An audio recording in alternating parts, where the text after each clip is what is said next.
Okay, part 2, interview tips.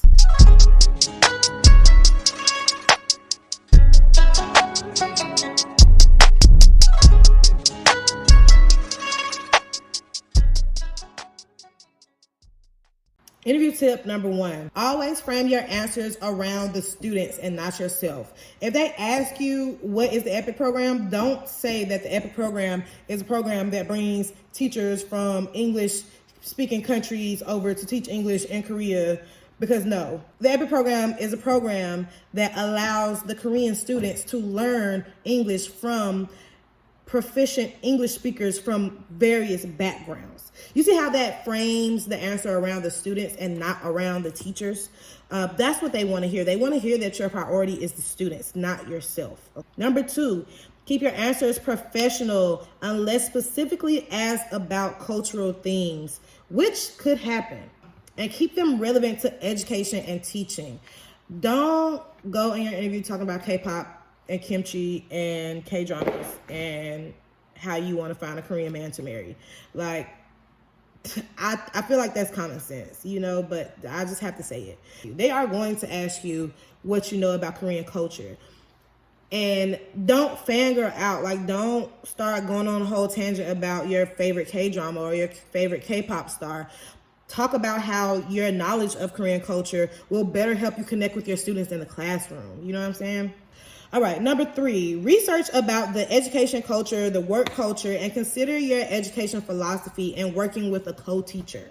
That was a lot, but I'm going to put all of this in the description so you can read my tips. But yeah, so when I ask you about your co-teacher, understand that it is inappropriate to correct your co-teacher in the classroom in front of the students.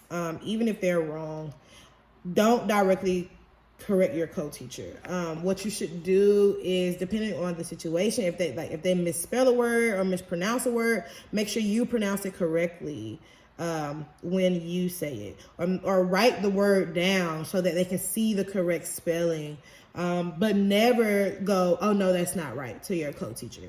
It's a bad look, okay? And they also say that you should not discipline your students. Leave that to your co-teacher. However, use that answer for your interview. When you get here, it may be a different story. You may have to, put your foot down a couple times, and that's just the reality of it. Working with kids is not easy, and you're gonna have troublemakers. You're gonna have some misbehaving students, and you're gonna have to address it, or send them out of the classroom, or I don't know. I haven't had that issue, honestly. My students are great. I haven't had to discipline anyone. At the most, some students will be chatty, but I just stop talking and look at them and they stop talking. And so I literally haven't had any real issues with discipline. However, I know some other teachers have, and they are struggling with what to do. So I would also recommend researching ways to discipline your students in the classroom. Talk with any teachers that you know about their philosophy on discipline, and look up the Korean culture, education culture on discipline. Do your research. Don't go in there blind. Write down some bullet points for some of the most common questions that they're going to ask, okay? Because you need to be prepared. You just be prepared, or you're not going to get a job. It's really that simple. There's so many people applying. You need to be prepared. And this is for any job. Just come prepared for any interview. You know what I'm saying? Even if it's at the 7-Eleven, come in there with your best foot forward always. Number 4, consider how your non-education major will help you be a better, more well-rounded teacher, okay? I have an art degree. So, I frame mine around the fact that young students learning are creative and curious, and I can use my background in art to foster that and get them engaged in my lessons and provide a alternative means of teaching that will be fun and, exciting for them. So think about what you can say about your non-education major that will help you teach Korean students. Speaking of teaching Korean students, my next tip, number 5, specify your students as Korean students. And Korean environments, when you're talking about the students in the classroom and stuff, specify that they're Korean students. Specify that you're in a Korean classroom. It just sounds good. It sounds like you know where you are, you know where you want to be, because teaching students who are native to your language is going to be different from teaching students who are not. So specify that you have strengths to teach students who are Korean, because those are the students you're going to be teaching, okay? And last but certainly not least, number 6. Yes, number 6. Be honest about why you want to teach in Korea. Be honest and professional. Don't be too honest, but be honest. They want to know, you know, that this is not like there's no right or wrong answer. They just want to know, because it also might weigh in on where you get placed. You know, like your answers to these questions could weigh in on how you get placed. We don't know that, but it could, you know, they could have a heavy, because I feel like my placement is perfect for me.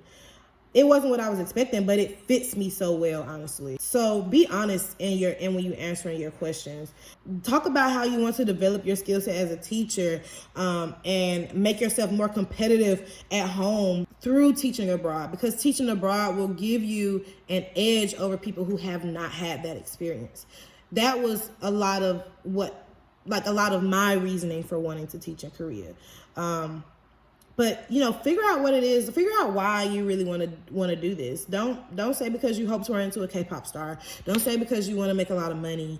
You know, like really think about it. You know, even if those are the reasons why you want to come over here, give it some more thought. You know, like there is so much more to life and this experience than superficial things. So really come up with something meaningful, you know, about why you want to be here.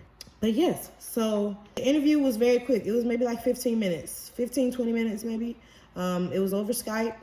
It was at like 1 o'clock in the morning here. Well, 1 o'clock in the morning in US time. But you know, that's like noon here, or like 2 p.m. here in Korea. Those are my interview tips.